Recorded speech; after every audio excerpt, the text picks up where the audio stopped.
तो एक और यूपी में योगी सरकार के भव्य शपथ ग्रहण समारोह की तैयारी है, तो दूसरी तरफ उत्तर प्रदेश की सियासत में दिल्ली के सामने आई एक तस्वीर ने जबरदस्त हलचल पैदा कर दी है। चाचा राम गोपाल के साथ अखिलेश संसद भवन पहुंचे और लोकसभा स्पीकर को अपना इस्तीफा सौंप दिया।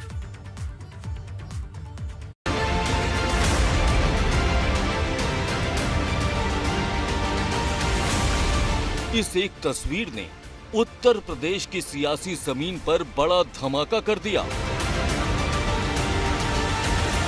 इस एक तस्वीर ने साफ कर दिया है कि सिंहासन के संग्राम की पिक्चर अभी बाकी है। चेहरे पर हल्की मुस्कान और पूरे आत्मविश्वास के साथ कदम बढ़ाते अखिलेश यादव।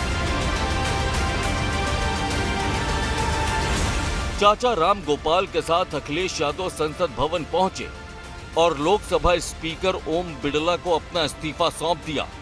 मैं अखिलेश यादव, जो लोकसभा का सदस्य निर्वाचित हुआ हूं, ईश्वर की शपथ लेता हूं कि मैं विधि द्वारा स्थापित भारत के संविधान के प्रति सच्ची श्रद्धा और निष्ठा रखूंगा।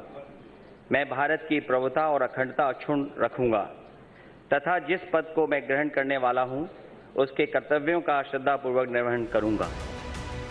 यानी आजमगढ़ से सांसदी छोड़ अखिलेश यादव करहल से विधायक बने रहेंगे। अखिलेश के साथ साथ आजम खान ने भी लोकसभा सदस्यता से इस्तीफा देकर विधानसभा में डेरा जमाने का फैसला किया है। अखिलेश यादव और आजम खान दोनों के ही पास अभी करीब 6 महीने का वक्त था। दरअसल विधायक चुने जाने के बाद दोनों को ही 6 महीने के अंदर लोकसभा या विधानसभा की सदस्यता में से किसी एक को चुनने का फैसला लेना था, लेकिन अखिलेश और आजम ने इसमें देरी नहीं की। मतलब बिल्कुल साफ है, अखिलेश की साइकिल दिल्ली की जगह पूरी तरह से उत्तर प्रदेश में पकड़ मजबूत करेगी। यूपी की सियासत में अखिलेश यादव के सामने एक चुनौती ये भी थी कि बतौर सांसद उनका ज्यादातर वक्त दिल्ली में गुजरता। ऐसे में विरोधी भी कहते कि उत्तर प्रदेश में अखिलेश यादव फोकस नहीं कर रहे हैं। अब जब विधानसभा चुनाव में उनको करारी शिकस्त मिली तो इसके बाद अखिलेश यादव ने रणनीति बदली और दिल्ली में लोकसभा से इस्तीफा देते हुए उन्होंने कहीं ना कहीं अपना पूरा विजन क्लियर कर दिया कि वो प्रदेश की राजनीति में पूरी तरीके से फोकस करना चाहते हैं। दूसरी ओर अखिलेश इस बात को भी अच्छे से समझते हैं कि आजमगढ़ में समाजवादी किला प्रचंड योगी लहर के बावजूद भी अभेद्य बना हुआ है। कि आजमगढ़ से रिश्ता कोई नया नहीं है। यहां पर कई बार आने का मुझे मौका मिला है और एक बार तो तब जब मैं राजनीति में नहीं था, राजनीति में कोई हम पे पद नहीं था। उस समय मुझे याद है यहां के नेताओं ने मुझसे कहा कि आपको आजमगढ़ की जनता में जाना चाहिए, वहां के लोगों से निवेदन करना चाहिए। मैंने कहा कि हम तो राजनीति की ABCD नहीं जानते, हमें क्यों ले जा रहे हो? बोले ये समाजवादी धरती है, अगर केवल आप वहां पहुंच जाओगे, केवल लोगों से निवेदन कर लोगे, वहां की जनता आपके कहना मानेगी और समर्थन कर देगी। लेकिन अब जरूरत 24 से ज्यादा 27 के लिए तैयार होने की है। दरअसल अखिलेश यादव को पूरा भरोसा है कि हवा कैसी भी हो, लेकिन आजमगढ़ में साइकिल डगमगाएगी नहीं। यानी इस्तीफे के बाद भले ही आजमगढ़ में उपचुनाव हो तो भी जीत समाजवादी पार्टी की होगी। दरअसल इस भरोसे को अगर हम विधानसभा चुनाव के नतीजे से देखते हैं तो आजमगढ़ की 10 में से 10 विधानसभा सीटों में समाजवादी पार्टी ने अपना परचम फहराया है। वहीं रामपुर की 5 सीटों में 3 सीटों पर ही समाजवादी पार्टी चुनाव जीत सकी। हालांकि दूसरी बार विजय का ऐतिहासिक परचम लहराने वाली भारतीय जनता पार्टी इसे 24 के युद्ध से पहले आत्मसमर्पण बता रही है।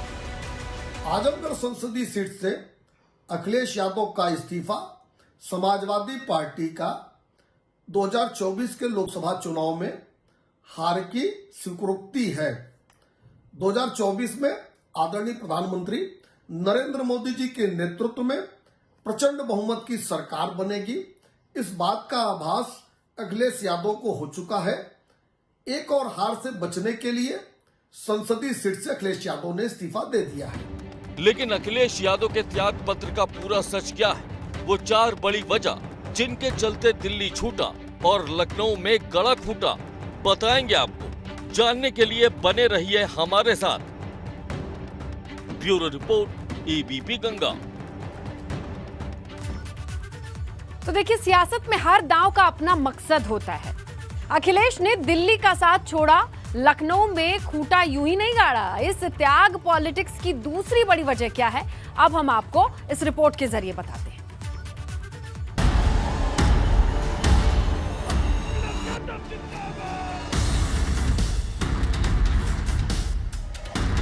बड़ी ही बुलंदी के साथ समाजवादी पार्टी सूरमाओं ने नारा दिया कि जनता पुकारती है, अखिलेश आइए।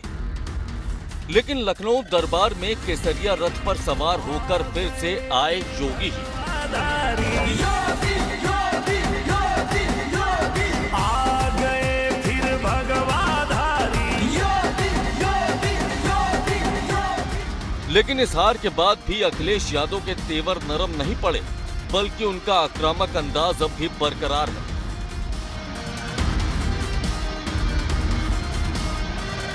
संभव है कि दिल्ली से दूरी बनाने का अखिलेश का ये फैसला आने वाले वक्त में विधानसभा के अंदर समाजवादी पार्टी की मजबूती का जरिया भी बने। 2017 में भाजपा की सरकार बनने के बाद समाजवादी पार्टी ने राम गोविंद चौधरी को नेता प्रतिपक्ष बनाया था। अब खबर यह भी है कि अखिलेश यादव खुद विधानसभा में नेता प्रतिपक्ष की भूमिका निभाते नजर आ सकते हैं। सोचिए, अगर ऐसा होता है तो अखिलेश पूरी आक्रामकता के साथ सदन में भाजपा सरकार के खिलाफ हल्ला बोलते हुए भी दिखाई दे सकते हैं। दूसरी ओर आजम खान जैसे नेताओं का साथ उनकी मजबूती को और भी धारदार बनाएगा। यानी अखिलेश की त्यागपत्र पॉलिटिक्स बेहद सधी हुई रणनीति है, जिसके जरिए वो अतीत से सबक लेकर भविष्य को बेहतर बनाना चाहते हैं। आज के इस फैसले को अतीत के आईने से देखें तो पता चलता है 2017 में विधानसभा चुनाव हारने के बाद अखिलेश यादव दिल्ली की राजनीति में उतर गए। लेकिन धीरे धीरे यूपी में विपक्ष की जमीन काफी कमजोर होती गई। पहले 2019 और फिर 2022 में योगी मोदी की लहर में विरोधी दलों के सियासी मंसूबे पूरी तरह से धराशायी हो गए। लेकिन अब अखिलेश पूरी तरह से यूपी में रहकर सूबे की सियासत को पुरजोर तरीके से साधेंगे। अखिलेश विपक्ष की भूमिका जोरदार ढंग से निभाएंगे, सपा का जनाधार और मजबूत करेंगे, एमएलसी चुनाव पर पूरा ध्यान दे सकेंगे, प्रदेश के कार्यकर्ताओं में जोश का संचार कर पाएंगे और खुद को पूरी तरह से यूपी की सियासत से जोड़े रख सकेंगे। इस वजह से अखिलेश ने दिल्ली छोड़कर लखनऊ में खूंटा गाड़ने का फैसला किया है। हालांकि ये कदम उनके लिए कितना फायदेमंद साबित होता है, ये तो आने वाला वक्त ही तय करेगा। Bureau report, ABP Ganga.